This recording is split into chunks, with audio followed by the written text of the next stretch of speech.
আসসালামু আলাইকুম, হুসাইন এগ্রোতে আপনাদের স্বাগতম। জুমা মোবারক। আমরা যারা গাছপ্রেমিক রয়েছি, যেখানেই যাই না কেন আমরা সব জায়গায় গাছ রোপণ করতে পছন্দ করি। গ্রামে আপনারা দেখেছেন আমার ছাদ বাগানের বিভিন্ন ভিডিও আমি আপনাদের সাথে সবসময় শেয়ার করে থাকি। তেমনি আজকে আমি আমার ডিফারেন্ট একটি বাগান বলতে পারেন, আমার ছাদে আমি যেখানে থাকি ঢাকাতে, তো সেখানেও আমি একটি বাগান, ছোট একটি বাগান করেছি। এখানে আমি অস্ট্রেলিয়ান বিগ সাইজের একটি আনারের চারা লাগিয়েছিলাম। আলহামদুলিল্লাহ আমার গাছে আলহামদুলিল্লাহ হিউজ পরিমাণ ফলন সেট হয়েছে। একটু যদি ক্লোজ করো, একটু আমি দর্শকদের সাথে শেয়ার করব, একটু ক্লোজ করো। আমরা যে বাজারে যে আনারটা খেতে পাই এবং একদম লাল কালারের যেই আনারটা, সেই আনারের সাইজই এটা, এবং এটা বড় হলে একদম লাল হবে, সাইজও অনেক বড় হবে মাশাআল্লাহ। একটু ক্লোজ করো, দেখো থোকায় থোকায় আনার, প্রতিটি থোকায় থোকায় আনার ধরেছে, দেখতেই পাচ্ছেন প্রতিটি থোকায় থোকায় আনার ধরেছে মাশাআল্লাহ। বারাকাল্লাহু আলাইকা ওয়ালাইকুম। ভিতরেও আনার রয়েছে, যদি দেখাই একটু এদিকে, প্রতিটি থোকায় থোকায় শাখায় শাখায় আনার ধরেছে মাশাআল্লাহ।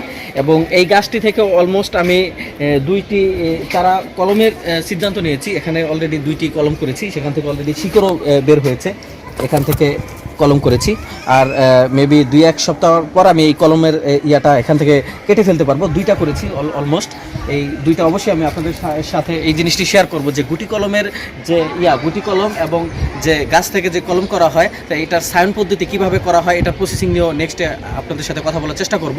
এবং আমার যে আনারের যে মিষ্টতা, এই আনারের যে ইন্ডিয়ান যে এই ভ্যারাইটিস জাত, এটার যে মিষ্টতা রয়েছে, এই মিষ্টতা সম্বন্ধেও আমি আপনাদের সাথে নেক্সট কোনো ভিডিওতে আবার কথা বলবো। এবং আমার যে এক্সপিরিয়েন্স অবশ্যই আমি সবসময় চেষ্টা করি আপনাদের সাথে শেয়ার করার জন্য। দেখতেই পাচ্ছেন গাছের গ্রোথ মাশাআল্লাহ। আমি সবসময় একটি কথা বলে থাকি, ছাদ বাগানে গাছ লাগানোর যে সঠিক পদ্ধতি রয়েছে সেটা হচ্ছে গাছ সবসময় আপনার নিচে হবে। যেমন বিষয়টা হচ্ছে যে আমি যদি খুলে বলি, উপরের দিকে উঠতে দেওয়া যাবে না গাছ। সবসময় উপরে যদি আপনি কেটে দেন তাহলে গাছটা আপনার একটু ঝোপালো টাইপের হবে এবং গাছের অধিক ফলন হবে। তার জ্বলন্ত উদাহরণ হচ্ছে, দেখতেই পাচ্ছেন প্রতিটি শাখায় শাখায়, এইদিকে প্রতিটি শাখায় শাখায় আনার ঝুলে আছে। এবং আপনার গাছের যে শেপটা রয়েছে, শেপটা মাশাআল্লাহ কত সুন্দর চলে আসছে। এটার মেন রিজন হচ্ছে কাটিং পদ্ধতি। আপনি যদি সময় মতো যদি গাছ কাটিং করেন, সেক্ষেত্রে দেখবেন যে আপনার গাছের ফলনও বেশি হবে এবং গাছের ফলের সাইজও সুন্দর হবে এবং গাছ উপরে না উঠে আপনার গাছ নিচের দিকে ঝোপালো হবে, গাছ দেখতেও একটু সুন্দর লাগবে। আমি সবসময় চেষ্টা করি আমার ছাদের আপডেটগুলো তুলে ধরার জন্য এবং আমার হুসাইন এগ্রোতে যারা ভিউয়ার্স রয়েছে তাদেরকে আমি সবসময় চেষ্টা করি আপডেট কিছু দেওয়ার জন্য।